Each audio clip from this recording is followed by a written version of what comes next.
Welcome back to an amazing episode of Classic Life. Episode 30, Sarthe. That's like 3 decades in episodes if you think about it. This is a pretty big We've been here. Hello, my name is Chris, and we're back with a very special episode, a nice little two-parter, and leading back into a lot of things. We'll do 2 of these, one here and one about after Ulduar, and then we have our phase 1 catch-up for classes that we talked about doing. We're going to start doing as well. But before that, Sarthe, how are you doing? And please can you introduce our new best friend? Yo, what's up, guys? I'm doing very well. Today, we're going to be able to test out Ulduar on the PTR, which is going to be the most exciting raid in Wrath so far. Not all of Wrath. I think ICC is going to be the most hype. But in Wrath so far, it's the first new raid since we've already done Nax, and we all kind of know that. But today, we finally have what I think is, I'm the most excited for this guest as any guest we've had so far. This is World of Warcraft Classic's biggest YouTuber, realistically, right? With over 140,000 subscribers on YouTube alone. Talks not only about World of Warcraft, but also multiple MMOs. So a huge MMO YouTuber. His works range from class overviews with series like Was It Any Good Though, game updates and guides, and now even working with Blizzard on their own YouTube channel. You may recognize his in-game avatar as the little bald gnome walking around Stormwind, but you'll definitely recognize his voice. Willie, welcome to the podcast. Holy crap, what an introduction. I appreciate that. Thanks very much for having me on. Glad to be here, and yeah, definitely a lot of hype for Ulduar and to get out of Nax again, I think. Yeah, Honestly, like I was just saying, I think this is the most excited I am to have a guest because of just all of the things you've really accomplished in the field of YouTube in general, like everything you know about YouTube and YouTube videos and the game and your passion for the game. So I'm really excited to talk about all of that, to learn about everything with you and your experience and your growth and just who you are as a person. And before we dive in, I do want to toss back to Crix. How are you doing today, brother? How are you doing? I am doing fantastic. I have took the past 2 weeks off of barely playing any Classic, and I've been playing a lot of Overwatch and a lot of Dragonflight. We're not going to talk about either of those because I was just biding time until Ulduar came out. I have a good little pass with Ulduar with the fellow Rugs in here. Was my raid leader in there. He's in chat right now. I'm excited to learn a lot about Willie as well, obviously as a content creator. But I also want to know, before we even get anywhere, is you are a fellow... Not just a fellow warlock, bro. A fellow demonology warlock. Support main. 2v1 today. Yo, how's the warlock life, bro? Are you loving it? I know you played. I've watched your content. I know you played a warlock in Classic and TBC. So it's I feel like after having played warlock and demonology in Classic now, it's kind of ruined. Well, in Wrath, that is. It's kind of ruined Classic and TBC for me because you just go from a button to a class. Right? Yeah. It's not the most complicated thing in the world, but man, is it satisfying. You just throw on Demonology form, it looks awesome. Metamorphosis, you have an Immolation Aura. There's stuff going on single target on AoE. It's just a lot of fun. And you get kind of prioritized for loot as well. So that's always nice. That is very good. That juicy, the slurp of the loot, dude. The demo locks just getting everything. And being so strong. It's up to like 500 bonus spell power now. It's actually a ridiculous buff when you think about it, compared to any other buff in the game. Yeah. Blizzard were like, yeah, just make this one scale. Like, why not? Sure.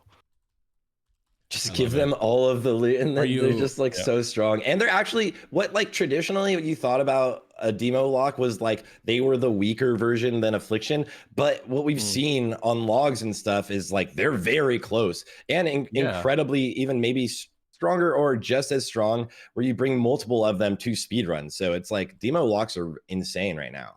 Yeah, they're really. I mean, on overall, it can go either way between the 2 specs. I think AF they're definitely gonna start climbing a bit more, but I think that's okay. We expect that to happen. But yeah, at the moment they're very close together. And you've seen speedruns. Sometimes they'll bring a bunch of demonology. Sometimes they'll bring a bunch of affliction. I feel like demonology is the play, really.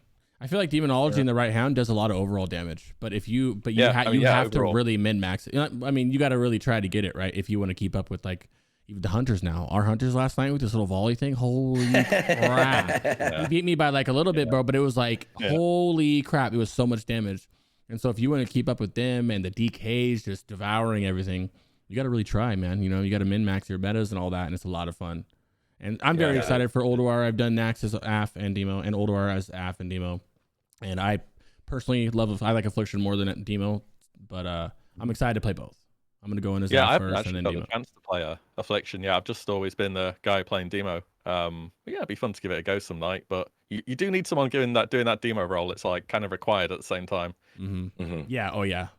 Yeah, it's gonna be a lot of fun, man. I'm very excited. I'm super happy to have you here too. You're doing Affliction tonight?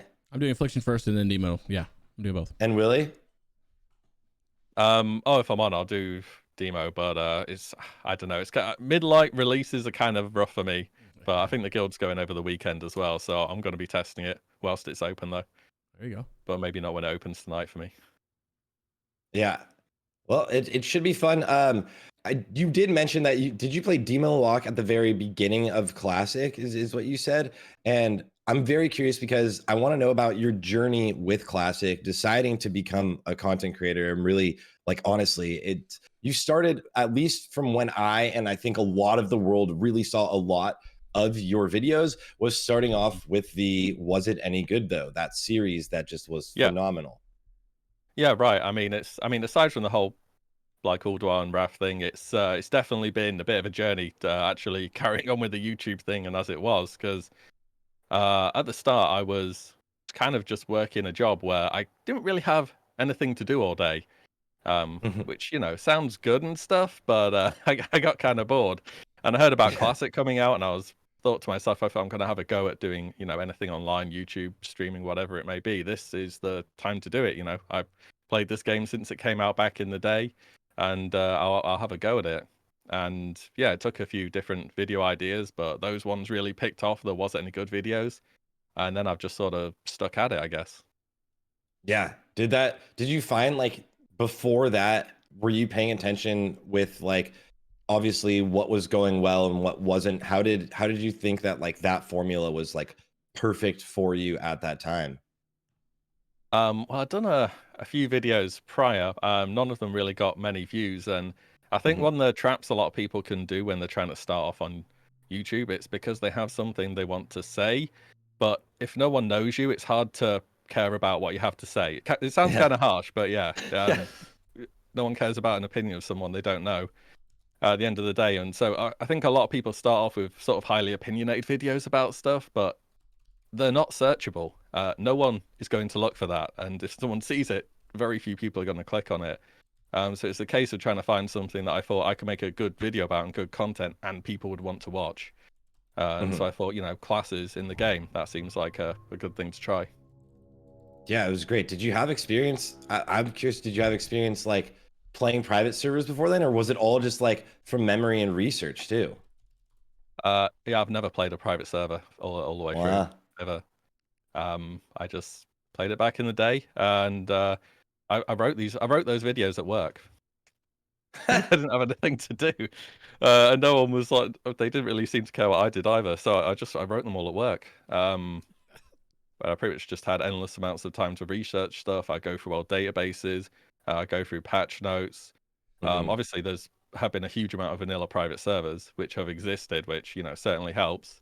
Which I think everyone relies on to a certain degree, and they're definitely good reference points. But I think it's always a good idea to take stuff with a grain of salt and see how it might work in practice, rather than, you know, always just copying everything and trying to lift it and put it in your own words. Yeah. I think you did a really good job with it. I think obviously as the world has kind of responded to those videos, are like all past 500,000 views as like your early days, even as the YouTuber. We've got the Willie notifications on. Yeah, I mean, to be honest, it was kind of lucky, right? It was like, I guess when you're trying to start doing stuff at the right time, it's just so important. Because if I started doing those videos after the game launched, probably wouldn't be doing this. Like, really doubt it. In fact, you absolutely have to be starting at the right time. And yeah, after that, I was trying to find, right, okay, can I think of other things that people might find interesting? Because there's like 9 classes in the game, so I'm like, okay, I've got 9 videos. What can I do after this? You know. That's the trap. We've done like class guides, obvious, or like class deep dives on the podcast always, and I always wanted to have like more, or like I really like the idea of having more guests and talking about everything in the world and learning more about people. And so after those, though, there's always like for us, me and Crix, it's always like this quick lull. It's like, wait a second. Okay, wait, let's get back into like normal podcasting stuff. Because like when you're focused on the class guides, you know exactly what you're gonna do for the next like few weeks, maybe months. Yeah. It was like that for me before Wrath. It was like, sometimes it's a bit of a weird game to be covering because you look at retail, they've got Dragonflight coming out. The content creators are the ones like relaying the information between like the top end and like the viewer base, right? They're trying to put out all the guides on various stuff. With Classic, it's like we kind of already know everything and the information's available. So how can we make it interesting? How can we improve on it or make it better? You do, running up when you're doing the class guides, that's like the easy bit, or when there's a blue post. Your Lich King class, because I remember watching your classic ones and your TBC ones and your Lich King ones. The editing on these Lich King ones were phenomenal. Yeah, you've always stepped it up. Phenomenal. I was like, as a creator. So about that, I got an editor early in the year, so. I thought so. I literally was gonna say, I'm like, you're at that point now. I'm like, how has the creative process changed from when you started in your inception of writing these scripts at work to now? Obviously, this is like your full-time thing, and you have like help with kind of creating some of these videos.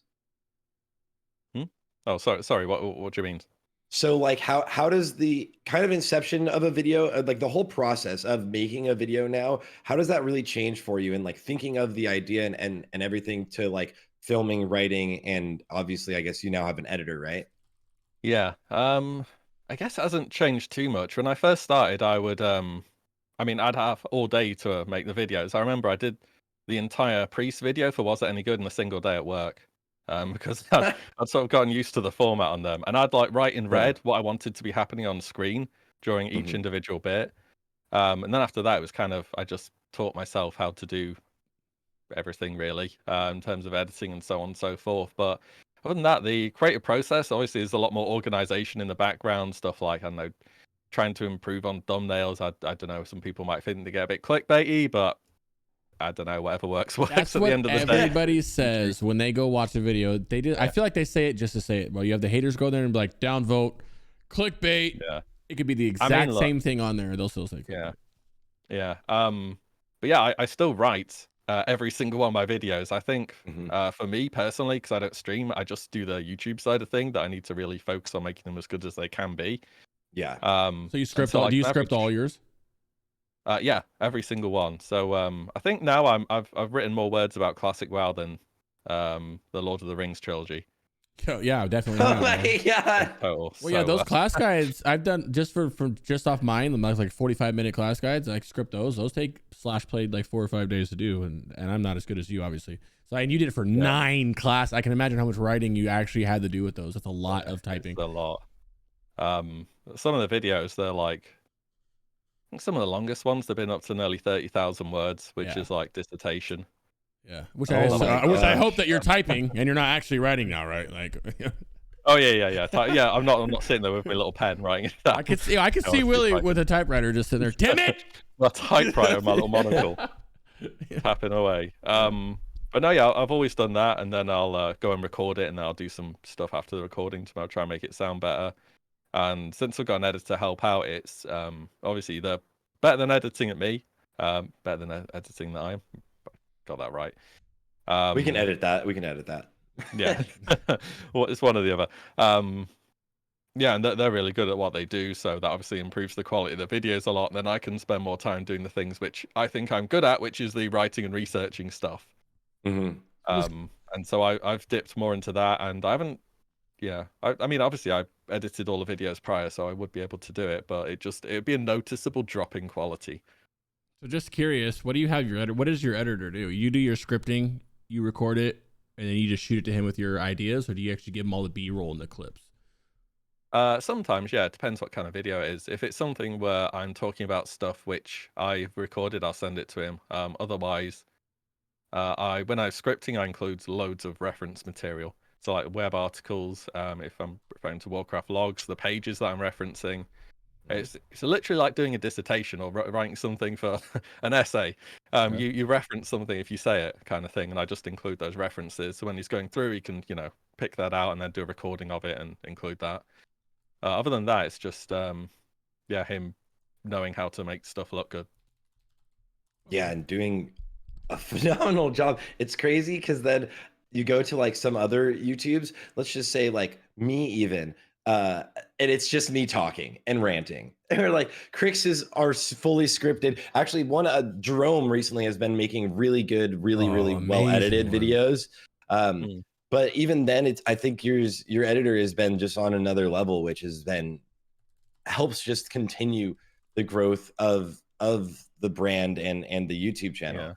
Yeah, I mean, it does get to a point. I think with almost any channel, some channels are heavily dependent on the person who's making the videos editing. But I think with mine, it's mainly about what I'm saying. So it's sort of okay if I think when editing matters a lot more, it tends to be more memey stuff, to be honest. Yeah. Like you can tell if it was to change suddenly and dramatically. Yeah, and it grabs the attention. Like, Yeah. if it's like something really like a lot of editing and well done editing is very noticeable, and like no editing is also noticeable. It's a lot of like talking head. Mm. It's easier for like But you fast do that, videos. Sarthe, you do that non-scripting well though. I can't non-script because if I non-script, I start talking very fast. So I had the script. That's the only reason I had script. You like do it perfectly, bro. Yeah, I don't. it is Yeah. tough. I gave it a go at some point. I was doing bullet points, and I just didn't think it was as good, so I went back to doing full scripts again. Did you ever end up releasing any of the videos where you did just bullet points, or did you end up like scrapping it? You're like, I need to write this all out. There were a few of them, yeah. It was around TBC. I did some videos where I had a little camera in the corner when I was talking. Oh I yeah, didn't yeah. do many of them, and yeah, I think I did bullet points for those, and yeah, they were all right, I guess. But yeah, I just thought they're better if I was doing it all the way. I feel like when you script, when I script them, I can think of more, right? Like so I get better information out because I have more time to think about it, and then I reread it, and I was like, oh, I forgot about this. Versus when I don't script it, I'll be talking, and then I'll post it and be like, oh wait, oh damn, I could have actually added this sentence or whatever, you know? Yeah, especially when you're looking at stuff from how it worked in the past, you can go and look at multiple things and just make sure you're getting it right, basically. Yeah, because you're referencing quite a bit in most of the videos, and like this is the patch where this changed, and this is how this class performed traditionally, and everything like that. And yeah, and you would just gloss over that if you just try to remember it all while talking. Yeah, that's the thing. I mean, you read it a lot. People are like, "Oh, it definitely worked like this back in the day," and you just want to be able to prove that it did, kind of thing. Or have some kind of evidence that that was the way that things did work. Yeah. So yeah, agreed. Well, that's I mean, I love that you also dove at a time a little bit out of World of Warcraft. What inspired you kind of to play these other MMOs, and what I'm curious what your favorite is, or how they compare even? yeah, so it was I mean, that happened around the same time that a lot of people stopped covering WoW, or temporarily did, with the whole scandal thing last year. And that's partially because I wanted to just give it a go and see what happens. Obviously, that's something you need to do when you do YouTube. You just need to try new things occasionally. Yeah. But also, it's I kind of guess this goes for everyone here and everyone making stuff about World of Warcraft. Is you have a pretty big audience of people saying, "I'm going to quit at the end of Wrath," and you're like, "Well, what do I think is going to happen to someone who's dependent on making content about this? Can I go more into like evergreen stuff? Like I don't know. I've done a few videos about how things worked in the past recently, which were really popular. Like, will there always be that interest for the current game? Be it Wrath or Kata or whatever else they do. And what's going to happen about seasonal servers? Are they going to go anywhere? What else could happen? So it's really just trying different stuff, and because you don't know how long you'll be able to do something like this for, really. And other MMOs in the genre, I mean, there's a few that are popular, but the big ones that people are talking about in the future, your Ashes of Creation. Yeah. Who knows how well that'll do? Your Riot Game one doesn't even have an alpha yet. They're so far off that you can't, just sit on your hands and wait. You need to try and make stuff happen. That's why I think people have seen me and Sarthe kind of start playing Dragonflight more and more. Because we're kind of... Dude, it's fun. In the back of... Well, and besides the fact that it's fun. But don't get us started on a Dragonflight tangent, but We do know that, you know, I don't think Kata's, and personally, I think people will play Kata. I'll play Kata, but I don't think it's going to be, I don't think it'll have half the pop as Lich does right now. And if retail's going in a good direction, then you need to have some kind of something afterwards, right? I mean, that's the thing. Why would it be any different from how it was in 2010? Mm-hmm. Why would it be any different? You should full on expect the population to go down. I mean, I want to play it. I thought tier 11 was the best opening tier of raiding that's ever been done in World of Warcraft. I thought it was absolutely brilliant. Which raid was I'm that? looking forward to raiding on it, but it's Bastion of Twilight Throne, the Four Winds, and I didn't play that. That was one of the few raids I missed. I didn't play Kata at all too, so I definitely would play it. I definitely would have some fun out of it. Yeah. But I liked it, but I know a lot of other people didn't. We saw what happened with the sub chart back then, right? It dropped off quite a lot. Yeah. And you read it online a lot as well. People are like, well, you know, as I'm playing Wrath. It's kind of weird, actually. People are like, yeah, I'm playing Wrath, then I can finally quit. It's like, I mean, if you don't like it, you can do it whenever, you know. Like you don't have to wait for Blizzard to say, okay, game's over, you can stop now. Yeah. And with so many I'm games gonna go back there, to my real life. Yeah. There's so many games out there outside of that too. Someone just said the landscape is different than when Kata was. The MMO genre is much less popular, and MOBAs are popping off, which is true. All these other games that are coming out, you mentioned Ashes of Creation. Obviously, we don't have a timer on that, or Riot, or any other game coming out. But all that coming out when Kata does, it's going to be, I don't know. Kata I think they'll come out after Kata. Yeah. It'll be after. Yeah. What about? It will be a MOP classic by then. Did you do? Because I know you did. Like because New World was like the hot craze for a minute for everybody, and I played for. I mean, I played the beta, and then I played for a day, and I was like, I think there's not enough content. How did you feel about New World coming in as like the first potential WoW killer in a really long time, and then kind of missing the mark a little bit? Yeah, it did miss it quite substantially in the end because the launch date wasn't the best. Now I think I was definitely trying to make it out to be something it wasn't entirely at the time. But when I was covering New World, I never thought, okay, I'm going to be the New World guy now. If anything, I wanted to just cover more broad spectrums of MMOs, like someone like Josh Strife Hayes. He got really popular about 2 years ago. I love him. I've heard of him. I love Lazy Peon. Oh, I love him too. People who just cover a broad spectrum of MMOs, but it's really, really hard to do. I think Josh himself has done a video about it where it's basically like you cover an MMO and you have people who will have thousands of hours invested in it who want to consume any piece of media on that specific game. I've watched it, and you'll have played it for like 50 hours, and they'll be like, well, how can you form an opinion about this? You haven't played it enough. You haven't done this. You haven't done that. You didn't mention this. Yeah. You should have mentioned that kind of thing. And it's just really difficult. But I guess in terms of New World, I tried it, and then pretty shortly after, I was like, right, I want to see if I can make content on other MMOs where people find the first impressions on Final Fantasy 14 interesting, or wherever else it may be. And in the end, the videos were a lot of work. They did reasonably well, I guess, considering it was a complete change up to what I usually do. Yeah. But yeah, there's just a less interest there, and I didn't find them as interesting either, to be honest, which was a big problem. I feel like that when I try to make something, or like when anyone in the WoW scene tries to do something outside of WoW, a lot of times you feel like for some reason there's some magic about this game that has you hooked. And yeah, it's, like, go on. No, you go on. I was going to say, like, you look forwards to a game like Ashes of Creation. It's getting an amazing amount of hype at the moment, right? It's still in development.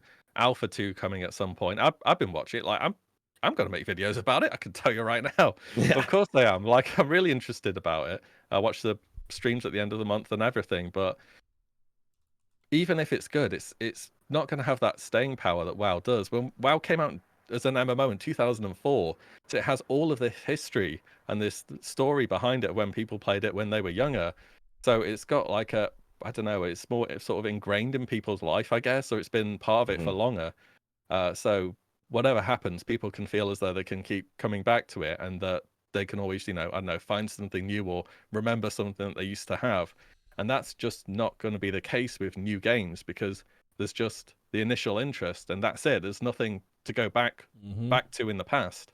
That Yeah. makes sense. Back when we were playing WoW back in the day, that was like the main MMO. There's like the MMO back in the day. There wasn't all these other MMOs you can play like nowadays. Nowadays, if you're new for some reason, you're like, I love the MMO genre as a teenager right now, probably because you had siblings or parents or something that played MMOs that kind of put, you got you into it. And now you have so many options to play the game. There's so many different versions of all these other MMOs. Back in the day, there wasn't. You had like what? You had EQ, and then you had WoW, and then you had all these other things trying to do it, but they couldn't keep up with WoW, so they would crash right away, like Aeon and all that other stuff. Nowadays, I think everybody's chasing this like WoW killer high, but it's not. I think it's less about killing WoW and just you're not gonna get that high, bro. It's gone. We're never gonna get it because the games have changed so much. We have too many options. We're not impressionable 15, 16, 17, 18-year-olds discovering World of Warcraft for our first time or whatever, in my opinion. That's like you say, like back in the day, everyone was on WoW. Like you knew a group of people on WoW as well. Like I don't know, you might have gone to school with them or whatever. And these days, it feels like for a lot of people, the sort of group-based games have been replaced by small indie stuff, like Phasma or Valheim or things, which you don't have to have invested hundreds of hours into to have a character and play on the same level. You can just load the game up and you're in. Yeah. And when people get older and busier, it's it's not as easy to consistently play an MMO at each separate update, which raises the bar. WoW Classic 2, it came back with two incredible stopping powers. One, this nostalgia, right? We all had this familiarity. So going back to it wasn't this incredible barrier to entry, which all new games now have to overstep that because they have to make us feel comfortable and excited and keep us there for this new thing, where we don't feel like kind of nervous about something new. But also it came out like right at the beginning of COVID, which unfortunate for the world, but for gamers, what a time. Now you're just home at all times. You had this job where you could just work on YouTube videos the entire time. So it was like everyone had so much time to come back, and all of your friends from back in the original WoW that you played with as a little kid, everyone came back to play. Blizzard confirmed. I mean, I when WoW Classic came out, I played with people who I raided with back in Mr. Pandaria. Yeah. Again. Who I still talk to, so now we have like adult relationships with them. We're like friends, real friends that we can like meet up in real life. Like I mean, it's crazy because as a kid, you're so far and away from each other, and there wasn't things like Discord where there's like constant talking. Like you had Ventrilo, right? Like back in the day, or I think there was another one also where you would talk. Obviously. TeamSpeak, yeah. You would talk obviously in comms, but you weren't like consistently messaging each other outside of the game. But now it's like at all times you've got messages going. There's like leaderboards or message boards, yeah. Loud ass. Soak it. Yep, nonstop. Yeah. It's definitely changed a lot. The whole landscape has, but yeah, it's that whole. I don't know. It's just been around for so long that people can keep coming back to it. Yeah. Definitely. Did you feel when playing any of the other games, because of the investment, right? Because other people you're mentioning have put in 10,000 hours into these games, that it's just like, it feels like any of the established games right now, the established MMOs where you don't have friends in them already, it is like that level of investment that other people have already put in, and us being so far behind when joining, does that feel like did it feel like a barrier to entry for you at all? I guess, yeah, but especially with Final Fantasy 14, it was just like it's gonna get better. Just keep playing it now. It's gonna get better. Keep playing it, and you're just like, when does it get better? Like, it's you play the game for 15 hours. Okay, I'm not a fast leveler when I'm doing MMOs. I do stuff. I was standing about in the what was it, Limsa, something like that, listening to people playing Wake Me Up Inside on like a banjo or something. Okay, I wasn't like leveling fast by any stretch of the imagination. And yeah, it just felt like, people kept saying that it was like I was waiting until the point where I was going to find why other people liked it, but I was never finding why I liked it, if you get what I mean. Yeah. No, I totally do. And that just never happened. And whether that's the aesthetic of the gameplay, something else in between, being story heavy, that's kind of hard to say. The other hand, New World, I did play New World to endgame, and Mhm. I got to endgame, and then I think like a lot of other people realized there isn't an endgame, so Yeah. there's kind of nothing to do unless you want to run around collecting chests for a couple hours a day, which I did, and I was like, oh, I'm kind of bored. They still didn't change Yeah, that that either, was which is crazy. With this fresh that came up, I was hoping they would have added like a something PvE wise. I was huge in the New World until I realized they finally buckled down and were like not doing anything in game. I was like, there's no point in playing. within the first day. I played a lot in the beta, and then I was like, it's just every different mob you go up against, every different enemy, every different quest is running back to the same zone recolored. It's the same mob recolored with now he shoots a fireball instead of an ice bolt or something. And it's like it didn't necessarily really change much and grasp me enough.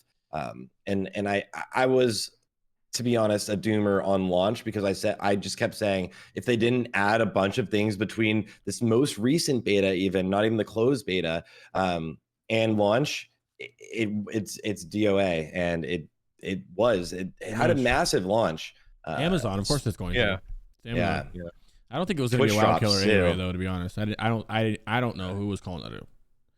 I mean, it's been doing well recently. It's definitely had a bit of a turnaround. They had a fresh, like, what, 2 weeks ago, maybe 10 days ago, something like that, where they had a whole huge fresh server that was like a big pack, and it looked fun. I almost did it. A lot of streamers did it, but back to where it was, because there's nothing at the end of the game, so it's like literally back to where it was when it launched. Yeah, but I definitely think it's kind of difficult because you're looking for the reason why you like the game, but you're just constantly being told by other people what the benefits are. But if you never find them yourself, then that's going to be it, really. It's like a TV show. That's exactly like, whenever someone's like, you just have to get through the first 3 seasons, and then it's the best show ever. And there's Trust only 4 me, it's seasons. the best show. Yeah, and you're like, what? Yeah. Why? Yeah. You were invested in this one, like when it was coming out, and you just kept saying to yourself, sure, it's going to get better. And then it did. And I'm happy for you. But I don't have the time anymore. I hate that. That's the thing. That happens with anime a lot. My friends are like, start this anime. And I'll start it and be like a whole season deep and not one giggle. Just watch One Piece. Like, just watch One Piece. Yeah. Like, come on, 2,000 episodes. No. Yeah. Oh, God. It's rough.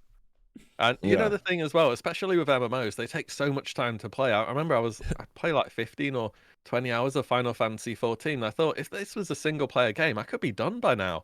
Like I could beat the game. And people are like, no, just carry on. It's like it's just not reasonable, is it? I liked Final Fantasy 14, but the problem was I like it for the lore because I like the old Final Fantasy turn-based games. I'm obsessed with those. So by default, I want to play all the Final Fantasies because it's that little nostalgic piece for me.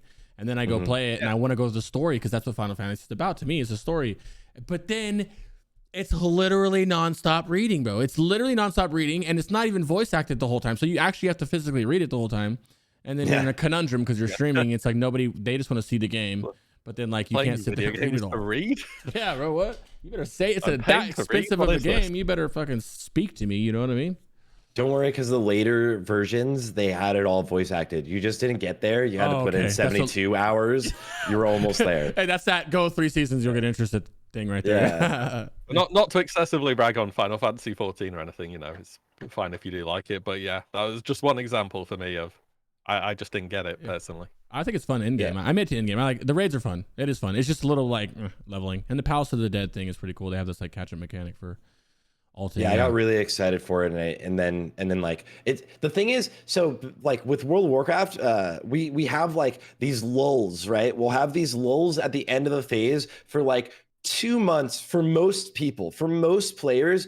Now the hype of the phase has entered. Now they're waiting for the next content. And for me personally, and I feel like I'm doing this a lot today, turning things around to my own perspective, and I'll stop. But like that's the time when everything really ramps up, on the other hand, for speedruns. That's when now we've all figured out what strategies we want to do. People have figured out what gear they want to get on all of their ults, so they're all bringing their characters all together to the main raids. So instead of that lull being there, that's when the exciting time really ramps up for the people in the speedrunning community.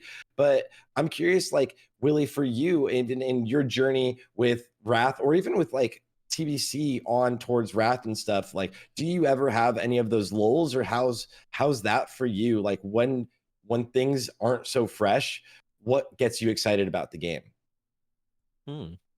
Yeah, I guess that's a fair question. I guess for me, the lulls would happen. Yeah, I tend to be a bit more towards the end of the phase thing. I think it depends quite heavily on what kind of content your guild's doing as well. Hmm. Because, I mean, it wasn't a thing in TBC, but especially achievement runs when you sort of, you've done quite a few of them, and they'll raid's like, okay, and tonight's another achievement. And you're just like, I just want a DPS, man. Let me Yeah. DPS. I don't want to kill all 4 horsemen at the So same time again. someone messes up shocking, and you're like, all right, wipe it up. You're like, oh my god, Yeah. can we just clear Yeah. this boss? Yeah, I was like, oh god, and then Ulduar's coming, and everything has achievements. Oh no, and people getting on their ults. But yeah, for me, to be honest, in the lulls, when there's less content, I just tend to play less.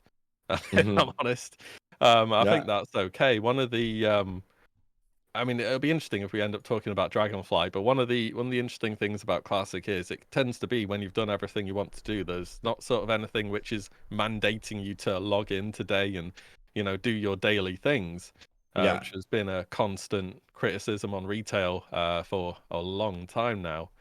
So yeah, if I feel like I've done everything I want to do in the game, I just tend to take it easy, or in the spare time, I might level a character also, because I kind of like just grinding quests and stuff and watching something on the second monitor.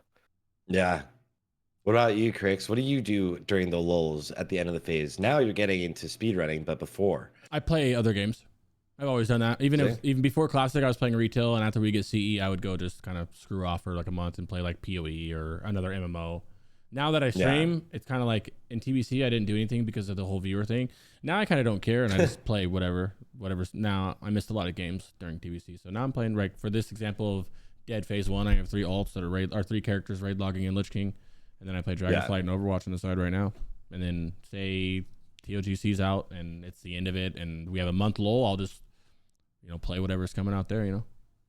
Yeah, you mentioned the viewer thing, and this is a tendency I think with World of Warcraft viewers in general, especially classic viewers for some reason, have a tendency to only want content on classic World of Warcraft. Do you see that as a thing ever happening? Because you had some pretty good reception with alternating videos or different videos, Willie. So do you see that as a struggle ever, or do you think you're gonna make a good conversion as Wrath comes to an end eventually?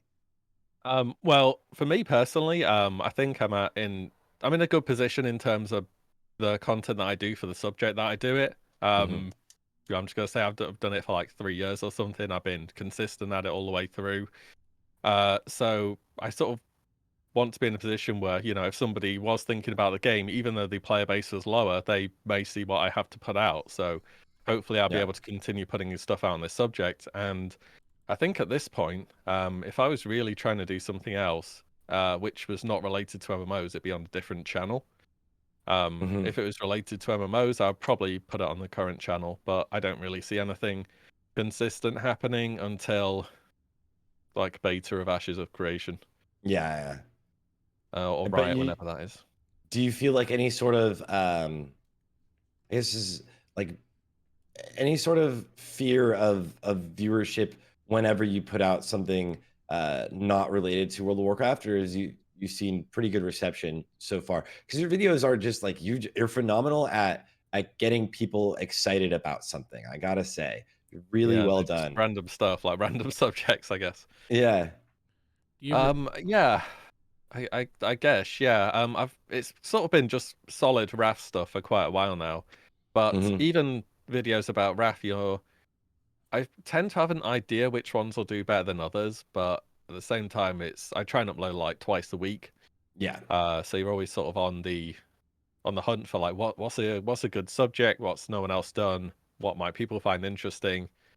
So I did a video a while back. It was just about people using dumb things in Raf in The min-maxing. like classic, like mind control pummel and all that, and people love that. And I was like, oh, okay, well I'll do that some more then, kind of thing.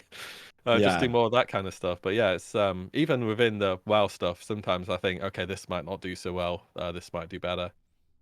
I guess it is a bit scarier trying to go outside of that, because people, when you upload WoW Classic stuff for 3 years straight, people tend to expect that from you. So it's a little bit scary trying to do anything else. Yeah. You mentioned that like you do create, well, 2 videos a week and different kind of like, it's always thinking of what is the next thing. But how do you do such a phenomenal job of, if something seems like a relatively not the most incredible like thing to talk about, you do a really good job of making it exciting realistically. Like I found that like every time, no matter what, as I've any video you've ever put out, I'm always like this, I'm always excited to watch it. I mean, yeah, I appreciate that. It's I guess it's just trying to, I don't know, I find it interesting and I try and write it up in a way that is, and record it in a way, and hopefully it tends to be a case when you like something and you talk about it and people can tell you like it, they are more engaged even if they're not absolutely mad about it themselves. It's why Mhm. people like internet historian do some video about something you've never heard of and you watch a Yeah. 40-minute video. It's because they're just good at doing it. Yeah, that's actually so true. Yeah. Okay. Yeah, if you're passionate about something and you like it, people will be able to tell that and they'll like it more in response, even if you don't care about it Hmm. on any other day. And people like stories as well. It's one of the biggest tips I could give anyone trying YouTube. If you tell a story and people like the story, they'll stay to the end. There you go. There you go. That's yeah. We have about 45 minutes left till this gentleman has raid. Big Will. Okay. Oh, true. I want to talk about, well, us as a group, obviously, but I want to segue it into a little bit about phase 1. So your thoughts on phase 1. Obviously, you can chime into Sarthe as well, but figured since he's here. And then, just some hopes about phase 2 and stuff, just to kind of clean it up. Like, what, you're also a warlock, which is great. What have you, start shoot questions if you have, but what do you think about phase 1? How is Nax to you? Obviously, besides the obvious boring, we did it, and besides what you're going to hear everywhere else, some positive stuff. How do you feel about phase 1? So, I probably at the start of phase 1, I had the most fun in raiding that I've ever had in Classic because the classes are just so much more interesting to play in Wrath. I know a lot of people might like them back then when they were in Classic, but I played a Warlock, and back then it was Curse of Wreck on a mob. Warriors kill it in about 0.4 seconds, and then you go back to pressing Mistbolt for half the raid. Yeah. So it was a bit of a hit and miss experience, literally. So the class changes in Wrath just made it so much more engaging for me, even though it's literally easier copy paste content. It's been more fun than what has came before it, and I think that's just kind of a reflection on what I enjoy out the game as well. And part of what I'm looking forward to a lot as well is the actual segmenting of difficulties. I know a lot of people don't prefer that and they'd rather just have one raid and this is the raid. I prefer different levels to raiding. Yeah. But yeah, in Nax, I've enjoyed it. Obviously, it's getting on a bit now. I've cleared it plenty of times. I'm kind of waiting on Ulduar at this point, but that's fine. I think that'd happen with most raids after a few months. Yeah, especially after a raid you've done before. But like the exciting part, like you were saying, is that you're doing it in such a different way because your class is so different. You find you have like so many spells as a warlock now to do. My TBC warlock, it was a meme, but like my entire bar was Shadow Bolt. All of my bars were Shadow Bolt and one seed. Yeah. I mean, I've got the warlock at the moment, but my alt's a hunter. You play a hunter as well, right? And I think it's not the most complicated. I think they're super fun to play survival. They look fun. Then they pop. Apart from the Malagos Sartharian Saffron hitbox, which is like you literally have a trap under their feet, and it's like, oh, that's nowhere near. Sorry. So frustrating. It's so bad. Are you doing the new double volley thing? That, or the volley macro or whatever? No, I didn't get. It's hotfix now, isn't it? So they did already. I didn't get a chance to do it in the end. It should be hotfix on NA realms, and it was working as of last night on EU realms. Well, this morning for EU, last night for me, it was still working. But Warcraft logs mentioned that they might blacklist logs with it if it's still working. Oh yeah. Get rid of it. Why, dude? Here. Why? Fucking exploits. Get him out of here. It's just clever use to get if you can Take pull that it off. DK with you. What's wrong with stacking 6 ranks of volley? It's fine. It's just clever game mechanics. Right. It was hot. Yeah, it was hot fix between our two splits. Second hunter was sad. Okay. Wait, so Clinks wasn't using it all night last night? He was just beating you. Yeah, he beat me by like 100k. He's an amazing hunter. He's a phenomenal hunter. There you go. But yeah, they're both a lot of fun. Really like them both. Happy with it. This is the first expansion where I'm like, I kind of want to try healing as well.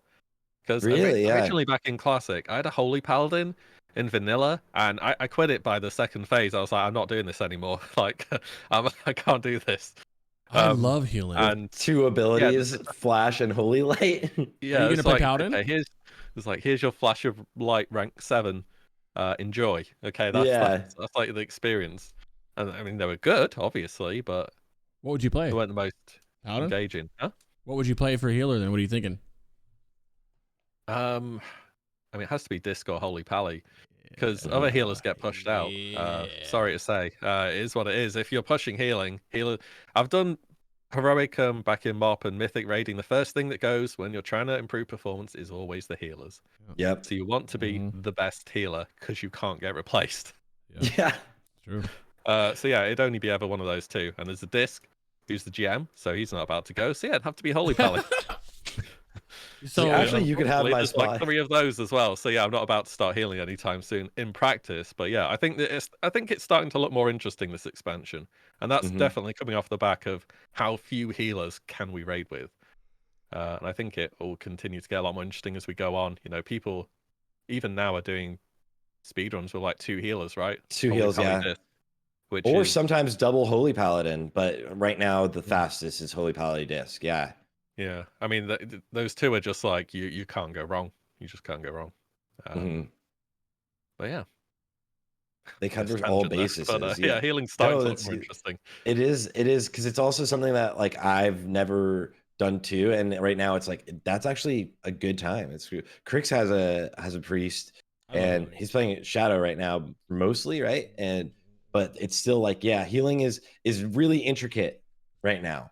Healing's a lot of fun.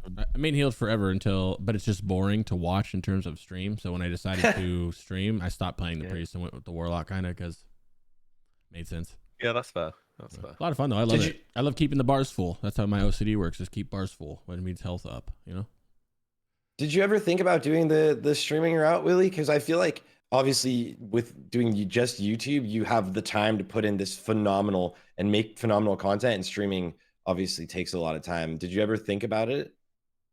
Yeah, I've given it a go once or twice right at the start of Classic. I think I just stopped for a bit and decided to focus on the videos, and I tried it again at the start of TBC, and I guess you guys will have a better experience of this, but for me it felt like I kind of ran out of things to do, and I didn't want to raid as much as I felt like would have been required of me if I was to stream consistently. Yeah. Obviously, if you know that's what you do and you love raiding, then that's fine. But like 2 raids at the moment a week, or you know, a 10-man occasionally, that's like enough for me. I also kind of like, because raiding's such a big part of the game that I kind of want that for me, if that makes sense. Like, I want to enjoy it for yourself. Yeah, yeah. Do you know what I mean? Yeah. Totally. So I remember, this is another tangent, but like Soda Pop in the start of Classic said he might not even stream it because he wanted it for himself rather than stream content. And when he pressed the go live button, it's different. And yeah, I sort of got the impression of that. And at the end of the day, I thought, you know, I'm just going to focus on the video side of things, rather than trying to, you know, put time into doing them both.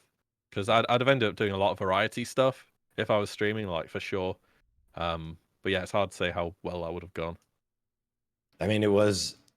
I think I'm gonna say for the YouTube community, it was a good choice because the amount of time that you can put into these videos and it shows is a lot more than what you see for most other people. I think Scotty's the other like YouTube creator who puts a lot of time into these videos that can, because he's not spending 12 hours a day streaming, which is just I mean, at some point you have to make a choice. Obviously, having an editor helps. Yes. And I probably do.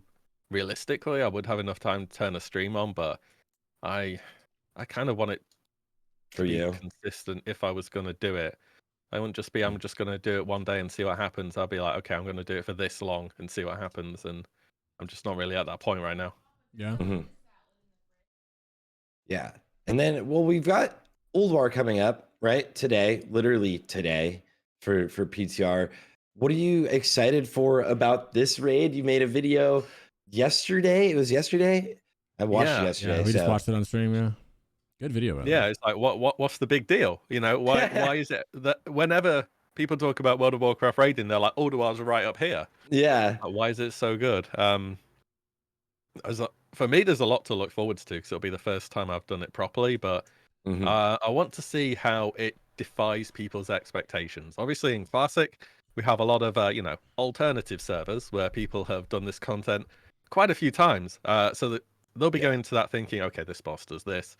This class is the best here, X, Y, Z. Like, what is going to defy expectations? What's going to be different this time around with so many people going at a Blizzard Ulduar? Yeah. Especially with the new things that they're changing, right? Like the things that we don't know that they're changing, or I guess people have probably data mined it. I would expect Rockman to over at Wowhead. Yeah. But like all of the like I guess nerfs that we saw, but also they've mentioned a lot of nerfs that we never even saw the version of the unnerfed version. Hmm. So Yeah, that's exactly it. Like the DK spec everyone's playing, the Morphle now one with the gargoyle that's doing like 200k damage a pull. That was discovered a few months before Wrath Classic came out, yep. and Shout out to White other Wolf with that servers have one. Yeah. existed for many years, and no one knew about it. So that it's still relatively new. It's like, what else is going to happen? You know, Even that's all then, the that actually wasn't even gonna be ever as good as it is right now because haste is so good. And Mm, on Blizz like realms, haste didn't apply to your Gary at the rate or it stopped eventually is the correct way of saying it. yeah, So even then, like that spec wasn't as good as it is now, but right now it's literally like you never run a two-handed weapon on a unholy DK yeah. unless it's It's Shadowmourne. mega busted. Like it's unbelievably good. Can Yeah. attack everything. So yeah, it's just seeing what happens, how the bosses are different. Are Fury Warriors gonna suddenly like once they get some gear, are they gonna be at the top? Are they not? What about Fire Mage, Marksman, Oh, Combat Rogue, all these other scaling well, classes? Sarthe has an image for that right now. Actually, we can. Yeah, If you wanna, yeah. I was you gonna know, say, I guess you want to talk keep about that at talking. some I'll point. bring it up. You can keep talking. I'll bring it up while we're talking. Yeah, so yesterday we did on stream kind of a breakdown of all of the current BIS lists.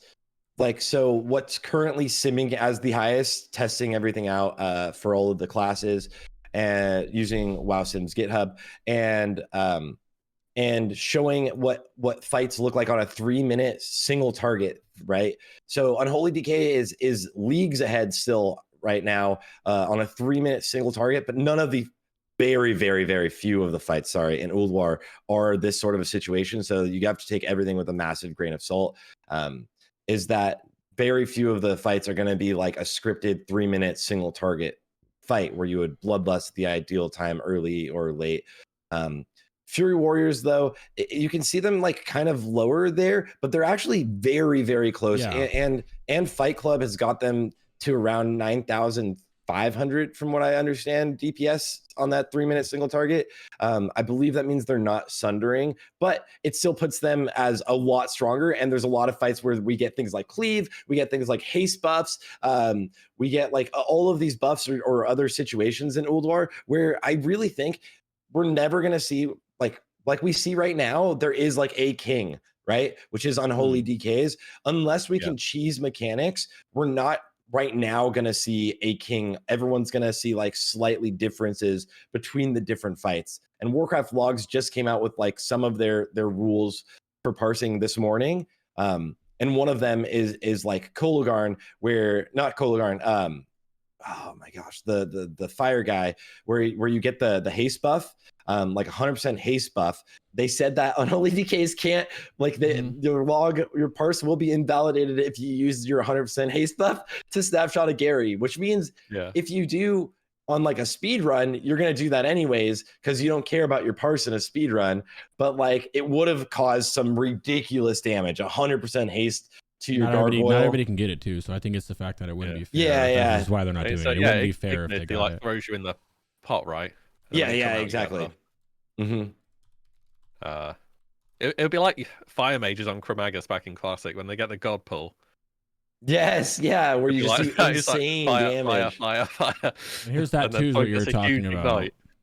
Try Yeah. not to pull aggro. Yeah. And then also like that was showing in full phase 2 BIS, but I'm curious what your guys' expectations are for today even, because I have an expectation which will surprise Crix probably, of what I think will do the best in the earlier phases or the Very earlier weeks and months early. of Ulduar. I think you're gonna see demonology higher at first again, because they're gonna this we peak in Ulduar, and all the gear is going to demonology warlocks, right? So I'm telling you right now, if I have that gear, you're not fucking with me. But that gear, obviously, as you heard from Nax, that only what was that, like a week of demonology power, like a week or two tops, and then all of a sudden it was like unholy DK afflictions catching up, like, you know.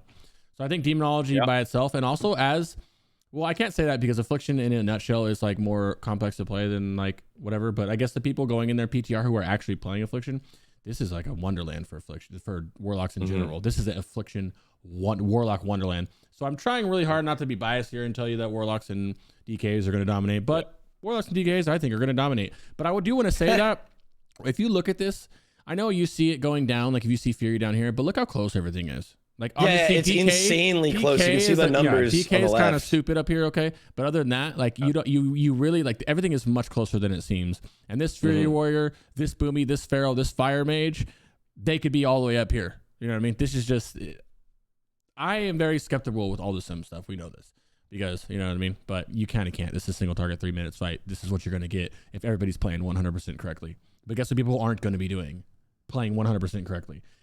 80% of the people going into PTR right now, maybe 90%, don't know Ulduar. They're going to do what they do every single time PTR comes up and bash their face into a wall. Their one raid leader went and learned all the fights, and they're going to try to scramble and try to figure it out the whole time. Most guilds, most raids will be doing that. Not all the raids, obviously. And then those raids, I don't think these matter at all. Now, if I use Fusion as an example, the best guild in the world, not really, but I love them and we're the best guild in the world. We're going to go in there. We're going to full clear everything probably before everybody else does. Now, you will see our meters probably look something like this because we know the fights. Everybody in there knows how to press their buttons. We already have everything set up. Like, you know what I mean? So in a guild where you guys are pumping, then you're probably going to see something. I don't know about like this exactly because this is in full phase 2 BIS, but I really honestly think that it's going to be DKs and warlocks and rogues. Another caveat is that the mage sim on this website, there's a separate mage sim that's better than the mage sim on the website. But like this is just like an overgeneralization, right? And we were saying that, or I was trying to say that. But I think actually early on in the phase, especially early on, because Unholy DK gets crazy amount of good gear. So if we get shorter fights, they're going to be unmatched. But I think it's just going to be Warlock and Rogue we're going to see do phenomenal today and the first half. It's like Warlocks really are just going to be like crushing. Unholies, if you don't have good lining up of all your CDs and things, you kind of see a lot go downhill once your Gary's not kind of doing all the damage. And 3 minute is the worst fight for you. It's literally the worst you could possibly do for the most part for those. But I think we're going to see Warlocks and Rogues do insanely strong, and Frost DKs these first few days when people don't know the fights, or the first few weeks even when people don't know the fights as well, are gonna see a lot of power. But I'm curious, what do you think, Willie? What are some of your predictions or things you're excited about? Yeah, I mean, in some ways it's going to be the same as phase 1. DK, Rogue, Lock are kind of spoiled for choice. In terms of, you know, you have each one has multiple great specs. I think assassination, there's no like big setup or anything. You just kind of hit the boss and you top damage. So I think they're going to do pretty well. That's so easy. Really, the being simple to play is great sometimes because you can't really do it wrong, which is a big advantage. And like you're saying, if bosses have enough health where boss fights come up to 3 minutes, like Unholy has that big 1 minute power window, and then they're still pretty good after that, to be honest. But they definitely, people start catching them, and especially the locks, and we'll start catching them hard on execute. I think, okay, so if I can chime in, sorry to interrupt, now obviously this is coming from private servers, so I can't use this as a metric. I just want to say that I feel like hunters are very slept on in this tier. I feel like this might be copier, but I think Shadow Priest will be doing much better than what you guys are seeing in Nax when you see Ulduar. In hard mode specifically, I think Shadow Priests are going to pump much harder. I feel like we're going to see hunters higher than this, And obviously, I don't think that's right about fire. Something's up with fire because fire at the end of phase 2. Obviously, once again, let me say from what I remember and from what I've seen, obviously different worlds. Fire was out pumping arcane, and it's a 3-minute fight, which the thing is something there feels weird. The thing is for mage in particular, their sim on WoW sims, and there's like the sim on the sim website is not the sim to use for mages. And so that one is going to be like completely different. I would say, yeah, okay, that makes sense. I would say fire is going to be much higher than that. I would also, obviously, I don't know. This is me completely speculating as a motherfucker. Don't take this for any grain of salt. But I think Hunter's going to be up there too. I think you're going to see Hunter's pump today in PTR. And I know yeah. So here's one thing, and once again, private server, whatever. But Hunters were absolutely. I will be forever Terra'd. And the only people who know who the fuck Terra is if you know me or you know my content, bro. I've seen some Hunters and some Shadow Priests and some Warlocks do some crazy shit in Ulduar. So I think it'll wait. But right now it's PTR. The only people you're going to see pumping are people who know what they're doing and who've been in Ulduar. So I hope people don't take this when you guys are watching all of us streamers today on PTR. Take it with a grain of salt. Pay attention to who they're with and who they're pumping with. You know what I mean? If you guys go see Orlando, because you're going to see his fucking pumping ass on a Fury Warrior at some point in Ulduar, and he's hard carrying that raid, that doesn't mean you're going to do it. Let's pay attention a little bit here, okay? But I'm excited. Yeah. I'm excited to see all these classes. Yeah. We're going to have an episode as soon as PTR ends, and it's going to be going over everything from phase 2. I'm very survival. Go ahead. I thought a marksman with the increased item levels would be above survival. Yeah, that's the interesting thing, and I'm curious about how that's looking. Because it actually, so the general idea is that you change to marksman once you get enough armor pen, but that's actually supposedly wrong. It's more when you get your stronger weapons, and our weapon is from Algalon, so it's not actually fully exactly where it will be on the simulations because it'll be buffed, right? But still was seeing survival come up on top, which I think was interesting as well. So we'll see how that ends in phase 1. I think a lot has to do also with the fact that we're trap weaving now, and survival does get more of a buff from trap weaving than marksman. So if you're just in a pure fight where there's no trap weaving or something, I think marksman would take it. And I'm curious to see how this ends up, especially with when we get the Algalon loot eye level changes today. I hope there's better boss hitboxes. That's all I'm gonna say. Yeah, dude. I just hope they're better, man. Like I don't want to have to run 10 yards extra and then disengage, and I'm still in melee range. Like, missing also, those traps hurts so much. What's up with Red Paladin, though? Why are they doing this to Red? I mean, oh my god. To be honest, Red. I saw Red at the bottom. I'm like, yeah. Can I be honest with you? This is we're past the no changes. It's obviously changes shit. There's no reason in the world that Blizzard shouldn't be like, you know what? Buff, make them even. Give them something to make them right fucking here, bro. Just anything. Just get them right here. This is disrespectful. Why do you need 2 classes this low, bro? You don't need 2 this low. I fucking hate Red Paladins and I hate Warriors. We know this, but they don't deserve that. Like, why not just give them a little bit of hair? Blow something on them and get them a little bit of something. Imagine buffing Warriors right now. Yeah. No, what's the problem is you're gonna buff them and they'd find out some weird tweaky bug with it and it'd be like exponential DPS and all of a sudden they'd be like, oh, now fear. Yeah, but you are right, because what would you do later down the road, right? But maybe they just level up. This just shouldn't happen. Especially, okay, I'll give you that. Fury is not even doing that bad. And Fury, we know what happens with Fury. Nothing happens with Ret. Yeah. I don't care what you say. Don't even start with that. Yeah, Ret with this. No, garbage. Ret's gonna be trash the whole expansion. Do something for them. Nerf TKs. I'm just kidding. You don't got to nerf TKs. I'm trolling. You don't got to nerf them. Let them live up. It's a hero class. Remember, you've seen the video. It's a hero class. Let them pump. But this is getting out of hand. And it's because it's not going to change. There's that forum post about Ret Pallies where Blizzard. They pretty much said, Holy and Prot are good. So, there you go. You have 2 meta specs. Play that. Yeah. Someone in chat said literally the best specs in the game. Pick one. Someone in the chat said just announce temporary buffs that go away when the phase is over.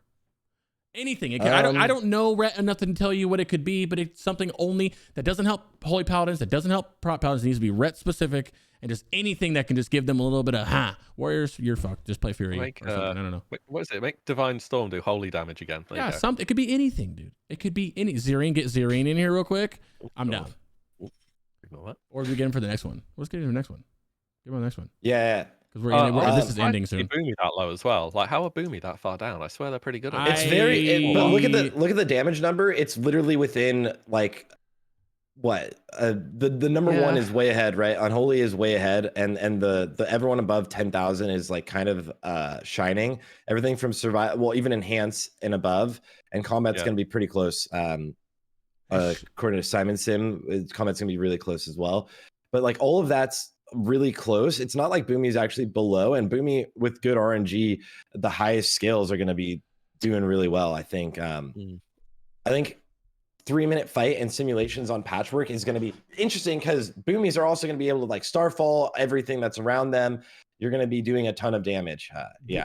So who made this first off? Are we sure this is right? Who did this? Yeah, it's Biss from current Bisses from the current WoW Sims from but where'd you get it from? Yesterday. Did you make like this? testing the different Biss lists of everyone's Bisses? Okay, I believe you. Okay. I thought it was just from like WoW GG or something. I was about to combat that shit. Okay. I feel like Boomkin will be higher, yeah. But also remember, we thought Boomkin would be higher for Nax, and it feels like it is, but it's not, right? So, and this is bosses, right? It's a 3-minute single target situation. Current versions of everyone's Biss list. Was Boomy simmed with proper Biss Valinir? Yeah, no, Boomy did not get fucking Valinir. All right, Boomy did not get Valinir, and Felipe's butthurt because mages in particular have their own sim that they don't like. I don't know why they use a different one, but mage in particular is the one where I reached out, was like, hey, do you have the numbers for this? Because I don't have the right numbers for this. It's a generalization and an early thing. That's why it's not out in the world. It's an early thing. That's why I asked about it, because I feel like that sim side has issues with some other classes. Like we don't know if it's like perfect for all the other specs, like you said with the mage. For specifically mage, it really does. Because there's always shit wrong with warlocks. That thing the whole time. There's always been something in and off wrong with warlocks on the sim site. On top of which Biss lists is everybody following? Because you can go look at a Warlock Biss, or not you. I know you know Warlock Biss, but in this example, people can look at Warlock Biss and it's incorrect. It could be wrong. I actually used your list simming against like 5 other people's. Shit. And the pinned one? And I don't know. Someone sent it to me, and I simmed it against like 5 other people's. They change mine like all the time, yeah. But yeah, that's good. Yeah, I think it'll be interesting to see it. I could see Unholy still being there. I could see, like, if I could imagine, this just looks like pretty much the top class, what Nax looked like for the most part. Besides Ret just getting dumpster fired. So I hope it's not like this. I hope Hunter. I hope and think Hunter will be up. I hope Boomy's Ret up a little is bit not more. going to be higher. Ret, I don't know if Ret or Armed. I'm not going to speak on that. I just hope that something changes, because that's just, it's not fair. Think about all the people. Like, I'm a Warlock fan. I like playing Warlocks. I'm playing casters, but I like Warlocks. If Warlocks is bad, I would be playing a Warlock. So I think of that terms, like these people, and Ret Paladins are devout Warlock fucking people. No pun intended. Those guys are devout, bro. Yeah, Warlock is going to be so good. Yeah. I mean, looking at the numbers though, apart from like Unholy DK and Ret Pally, everything else is they're really close. You'd be pretty happy. Also, what fight in Ulduar is a standstill 3-minute fight? I think. Literally none. Is that what this is? Is this a standstill 3-minute? Like just Patchwork 3? That was the whole caveat at the beginning. Yeah, that'll be none. There will be next Arcane. No, just don't. I'm just asking to make sure. Yeah. You could Razor Scale. You can stop attacking, and you'll just see Unholy DK do insane DPS to Razor Scale. Because when Razor Scale comes down, and you can't, there's no hard mode, right? So like he comes down, you use everything, you burn him in one phase before he goes back up. Is pretty much going to be. Sarthe made this chart. Yeah, that's why Unholy DK is up there. No, Unholy DK really is good. That's why Unholy DK is up there. That's the sure longest. Yeah, we know it's good. We know it's good. We know impossible. It's good. The 3-minute for Unholy DK. We know Unholy DK is going to be good. So much gear. Yeah, I would be willing to go back and see this again, because it feels weird. Something feels weird with it. I don't know what, but I don't think it's Unholy DK. I do think Unholy is going to be powerhousing the shit out of us. I think Unholy DK, Rogues, and Warlocks and Hunters is what I said in the beginning of the expansion. I think Hunters too. Yeah, this is literally Athlock will beat DK on the certain fights. Yeah, not all the fights though. There'll be some certain fights where After will win. Yeah. This is literally just looking at a Patchwork 3-minute comparison as a overgeneralization. And I said, right, pretty much none of the fights are like that. And 3 minutes, some fights are going to be super long, right? Especially early on, like Mim hard mode. And then there's fights that have cleave. It depends also what Warcraft Logs finalizes with their rules on what counts for logs and not. Some things are like people are going to cheese cleave things, but luckily Warcraft Logs is looking to take away cheese cleave things. Potentially removing completely general VSX from like parsing, which is I think is a good idea. Removing phase 1 from Thorim. Here, let me resend this to you, Crix. Removing phase 1 from Thorim. On Araya, like removing the damage to the Feral Defenders. Freya removing the damage done to her until the last time she's healed, which means realistically either you burn her for the burn strat, which will be end up being the parses if you can, and then it'll be like or all of the damage that matters towards your log will be after you've finished dealing with all of the heals and stuff. I like what kind of the PTR changes. Quite a lot of changes. Yeah. We didn't talk about them. We should. Not that important. We can talk about it later. I think it's really interesting. I think it's nothing crazy. Iron Council, the damage is removed from the bosses on the other ones. Iron Council is such a fun fight. There's a lot of these that are going to be a lot of fun. Those are the only kind of fights where I say if someone asks if AF was going to beat it, it's going to be fights like that or like Yogg or something where you get to cheese some shit, but like have to cheese some shit, draining and turning around, all the tentacles. Yeah, I mean, there's going to be a lot. They've also announced the complete raid rules on there, or the thoughts, right, for speed, at least in the first or progression, where hard modes or some bosses are optional, especially in the first progression, which is going to be interesting, right, to see, because you can literally run past Ignis, you can run past Razor Scale, you don't have to fight them. Araya, you can just like, let's just avoid this boss, right? You can fully just dodge those bosses, and then they've given extra points for the hard modes. And especially you need some of the hard modes to even get Algalon, right? Yeah, it's like they're going to do a point system for the hard modes. As Ulduar is the last raid before Blizzard implements a difficulty selector, we have to figure out how to deal properly with the hard modes. The current plan is to have a point system track progress. See below for which point system. The optional bosses are Ignis, Razor Scale, and Aria, or whatever her name is. They're not required, but you do get a point for doing them still. So now when you go in the prog, our prog racers are going to be like, should we get our 1 point from doing that and that, or just skip them and so on and so forth, which would be kind of cool. I didn't even expect him to do that, but imagine the things that like doing Aurea on the like the ride to Mimron on the tram. Imagine stuff people come up with. Wait here. We'll just quickly do a boss while we're waiting. Yeah. Oh yeah, you need full points. Yeah, any serious guild will get full points on. They're gonna make sure they get those max. Yeah. I like that. Speedrunner rules, no one's speedrunning right now for that yet, so we can go over that in another episode. And the parsing, no one's going to care about parsing it pretty soon. But they pretty much, it seemed like the parsing, like he said, they made it so like it's pretty fair for like their snapshots. Like not all DKs can do it. This would prevent snapshotting of the slag pot debuff to be required to parse as a DK, right? Yeah. So cool. I think this is a cool thing that Warcraft Logs is now doing more conversations with the community. Right, where they're actively trying to talk to the community to have input, because none of these are hard set rules. They even say it in like red up top, right? Is that if you guys want to have input in these things, please reach out or kind of talk back to us in the Discord channel. As you see, it's really nice. This is their Discord. They showed a picture of it. They got Ulduar parsing rules. 700 chat, 700, 600, 300 of people just talking, and so they are taking input, and they are trying to make the logs better for people, which is. That's beautiful for us. It's beautiful for everybody, right? Yeah, for sure. You just want it to make sense, and be fair. Let's see. Ulduar hopes. I just hope that the difficulty. I want Ulduar hopes and then Heroic Plus hopes, because I know Sart's big in the Heroic Plus, so he can. You guys can touch on that to close it out. We have what, like around 10 minutes, maybe less, with you left here, Willie. What are your hopes? Yeah.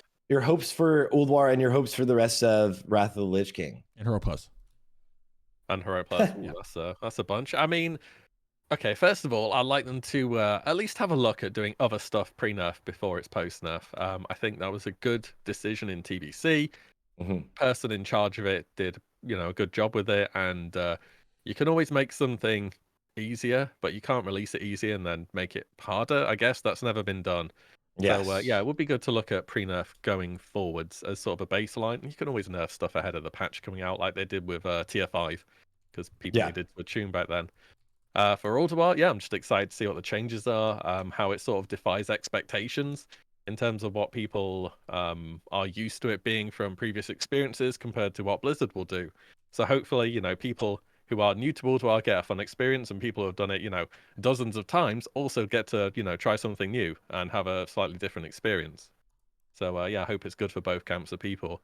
As for Heroic Plus, haven't really touched on that yet, but I think it's pretty interesting as a catch-up mechanic. The only big criticism I have is I don't think there's sort of a reason to do it for a lot of people as we currently are, and you just do the normal Heroic Daily instead to get your badges.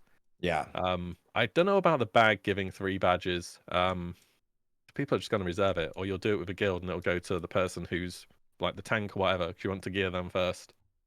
Yeah. I don't know. You could just have the last boss of the Heroic Daily on the Titan Rune difficulty drop an extra Emblem of Conquest. So then even, your main character will want to do it. Apart from that, yeah, I think it looks like an interesting idea. Obviously, it's more catch-up than alternate progression. It's no Mythic Plus. But yeah, glad to see they're trying different things, and hope it goes well, really. Mm-hmm.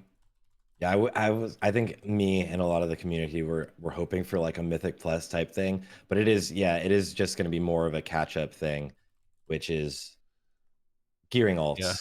I mean, for Mythic Plus, I think it'd be kind of janky. If you scaled stuff to a certain point, I guess it's the same in retail, though. There's only a few classes which are really viable when you get to high keys. It's like Rogues forever and ever and ever. You've needed Shroud. Ret Pallies would be so excited right now. They do so well in 5-man. Oh my god, they would be silly. Yeah, it's like give them that.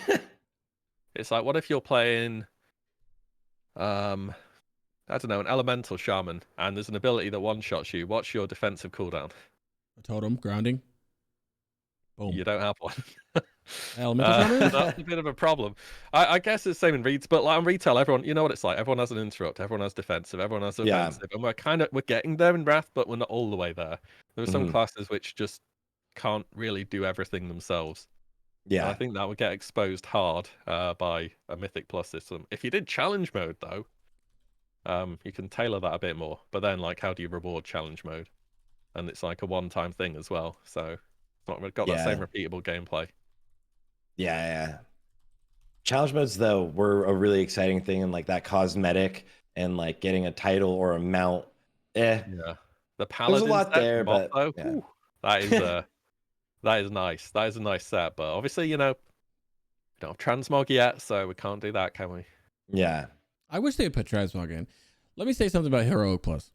I think it's really cool for catch-up mechanic on gear, but I think it's cope. Other than that, I don't think there's gonna be tournaments around it. I mean, we can make one, but I don't think it's gonna be that big. I don't think it was enough added to it to make it like, whoa, this is dope. Which is what we wanted. We didn't want it to. I mean, maybe other people did, but I didn't care about that catch-up gear mechanic part. I wanted it for like the competitive aspect of it, and I don't unless they change it again. I don't really think that's gonna be doing anything. But hey, at least you can go get your Nax gear without having to do Nax, because you can imagine trying to have to go do Nax on an alt in like 6 months, and nobody's doing Nax, So that's kind of cool how you can just go there and do it.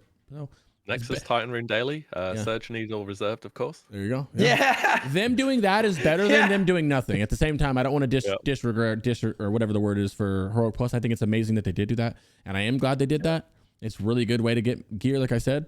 But I don't think it's going to be like a competitive thing. I think we're going to be left with speed running, which I don't know how Ulduar speed running is going to be. I feel like it's it's going to be weird. No trash. Just like a reason to give it a go on my main, because I just don't have one. Like, why? It's as min maxy as it sounds, why would I do it when I can do a regular heroic and get 3 emblems of conquest, and it's going to take me, I can pug it and it'll take me like 20 minutes. That's very true. A harder version for the, I don't know, maybe some abyss crystals. What are they going to be, like 30G? Flame caps? Any flame cappers? Hey, can we get some like Blizzard? If you're watching, can you like up the spawn rate of flame caps or something? Because those are getting like 60 gold a pop, and they're getting expensive. They're so, dude. And now, hey, and they're going up more. You know why? Because now people are going to start playing Fire Mage. So not yet, but eventually everyone's gonna be playing Fire Mage. So you need to make Tig is flame doing caps it in like on speed potion runs. with CD. Why would you do that, Jordy? Shit, no. Why would you say some shit like that? Blasphemous. Yeah, that's a good That's idea. some shit Sarthe would say, bro. Get that out of here. I mean, they left armor parts, right? So They did. They flame what? caps next. I The mean, armor part thing, they're a 2-minute cooldown now, so you can't. here's the deal. They got to do Repot. something with flame caps, but they're expensive. Yeah. I'm just jealous of everyone sitting on their piles of flame caps. Yeah, I bought like 3,000, 4,000 before launch because at like a silver, like 50 silver each, 20 silver each. It's pretty increased spawn rate, yeah. Willie, I know you have to head out soon. Sarthe, did you want to close it up or any last said moments before I just say simply thank you, Willie? I love you, and I'm glad that you came on here. I hope to see you on the second roundup one coming up. You're amazing. Really. Your beard is phenomenal. It's lovely. I wish I could do that. Instead, mine just looks like shit. It looks like I tripped and fell in dirt 24/7. Yours looks amazing. Yeah, Sarthe. Okay, yeah, okay. That was actually great because you would be like, all right, Sarthe, do you have anything? And then, You know me. Thank you. Yeah, I just want to say thank you for coming on the podcast, Willie. Thanks for being so responsive and so available because this was so fast. I'm really excited to get to know you and to have you on the podcast and to learn more about everything you do. And I'm excited to see how you feel about Ulduar after this weekend. Yeah, for sure. I mean, thanks for reaching out and having me on. I'm always up for talking WoW, so definitely be about for a part 2. We'll reconvene and share feelings, and hopefully it'll be positive stuff. And just appreciate it. Nice, there you go. And then on the next episode, we'll watch your video about Ulduar PTR, and it comes in full circle. The content. We'll just keep it going. Yeah. Yo, I just urge everybody with the PTRs coming up, if you can play the PTR, to play it. Make sure to use the add-on My Slot. That'll save you some time. If you don't know about it, ask any streamer in the world about it. They'll tell you. Get some practice in. That's going to be hard. Go with your main class. If you have time, go with another one. Explore it from different angles. Maybe go on a healer and see how hard this is going to be for them to heal, so you can kind of. And just, hey, before you guys get in there, I just want to let you guys know to dodge mechanics. I know that we've told you this before, but it's no longer going to be. I don't think it's hard. It's not going to. You're not going to be on Hodir and get one of those things falling on you, and you're going to be like, oh, that did 20k damage. You're going to get clapped out. Or if you don't, just act like you will get clapped out and help your raiders and your healers out. This PTR is going to be gruesome. There's not a lot of raid guides out. Jordy is slacking. I'm just kidding. He has to wait for the footage, obviously. But we don't know what's going to be the boss mechanics. Trust me, I did raid guides in TVC. Yeah. I know I got to wait for PTR. I'm trolling him. But stay tuned on Jordy's channel. He'll have him up immediately. Everybody else will too. And just do any kind of research. It's going to be rough in that PTR, bro. Buckle up. And if it's not rough, well, that's what we expected. We expect it not to be rough. We're just hoping that it will be rough. You know what I mean? Mm-hmm. True. Yeah, thank you, Willie. And can you just before you go, shout out to your channels or where everyone can find you? Obviously, so everyone listening can go watch you and listen to your beautiful voice. Pretty much it's just YouTube for me, Willie. That's it. I do stuff about classic WoW, occasional other MMO stuff, and That's pretty much the only place you'll find me. I don't really post on Twitter. Can we get some W's in chat for the Classics #1 content creator, Willie, taking time to be on our show with us today? I really appreciate you, bro. Look at him banging channel, beautiful beard, looks just like him. Thank you. Let's get him to 150k if you're not. I know everybody in here is already following him, but make up a new account, make a new account, and follow him again, and then make a new account and follow him again. That is the only reasonable thing I could possibly ask. At least 1 to 2 new accounts per person. Yeah, that's it. At least. You can even make an email and an account and then never even use that account again. He doesn't care. It's just, he just needs that stuff. Yeah. Really, seriously, I love your videos, my man. I do. I love your videos. Thank you for everything that you do for the community. There's a lot of classic content creators, but there's not a lot of people. Even Sarthe's in this pile now too. You three, you and Scotty J, you guys are doing the videos, bro. Whether people like them or not, it doesn't matter. This is good content you guys are all doing, and I really appreciate it. Just keep on pumping them out, man. We all love you, dog. Keep up the streams, keep up the videos, and hope Ulduar testing goes good. And I guess we'll catch up afterwards and see how it's all been. Yeah, good luck, brother. Good luck in your raids as well today. All right, take care. Have a good day. I'll catch you later.